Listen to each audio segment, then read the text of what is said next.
TDP, BJP పొత్తు విషయంలో చంద్రబాబు ముందు భారతీయ జనతా పార్టీ కొన్ని కండిషన్స్ పెట్టిందట. ఆ కండిషన్స్ విషయంలో ఎటు తేల్చుకోలేక ప్రస్తుతం చంద్రబాబు గారు సైలెంట్‌గా ఉన్నారు అనేది. ఆ కండిషన్స్ ఏంటి అంటే ప్రధానంగా 3 పార్టీలకు అంటే తెలుగుదేశం పార్టీ, జనసేన, భారతీయ జనతా పార్టీ 3 పార్టీలకు కూడా ఆంధ్రప్రదేశ్‌లో అధికారం ఉండేలాగా అంటే సంకీర్ణ ప్రభుత్వం ఉండేలాగా సీట్ల పంపిణీ ఉండాలి అని చెప్పి ఒక ప్రధాన కండిషన్ పెట్టారట.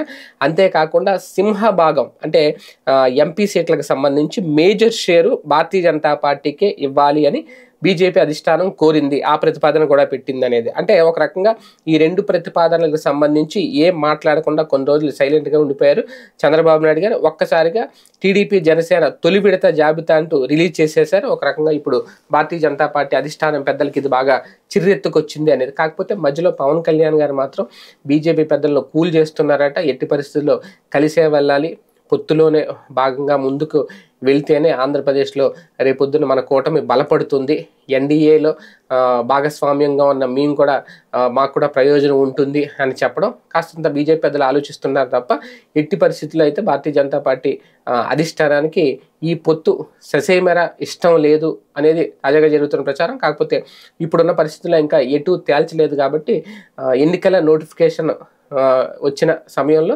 ఎందుకంటే వాళ్ళు ఆల్రెడీ ఇప్పుడు 175 నియోజకవర్గాలకు సంబంధించి కసరత్తు మొదలుపెట్టేశారు. అభ్యర్థుల జాబితా కూడా దాదాపుగా ఖరారు చేసుకున్నారు, ఎవరిని ప్రకటించాలి ఏంటి అనేది. పొత్తు విషయంలో వారు అడిగిన సింహభాగం అలాగే సంకీర్ణ ప్రభుత్వం ఏర్పడేలాగా సీట్ల కేటాయింపు గనక జరగకపోతే ఖచ్చితంగా వాళ్ళ పొత్తుకు నో చెప్తారు అనే ప్రచారం అయితే జరుగుతుంది. ఎందుకంటే వాళ్ళు అడిగిన కండిషన్స్ ఏవైతే ఉన్నాయో అవి ఇంకా పెండింగ్లోనే ఉన్నాయి. ఎంపీ అభ్యర్థుల్ని ప్రకటించలేదు, సంకీర్ణ ప్రభుత్వం విషయం గురించి అసలు ఆ ఊసే ఎత్తలేదు. అంటే బీజేపీతో కలిసి వెళ్ళే ఆలోచన ఎక్కడో ఉంది టీడీపీకి.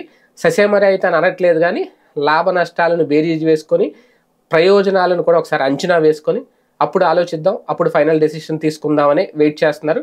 బీజేపీ కూడా అందుకే వెయిట్ చేస్తుంది.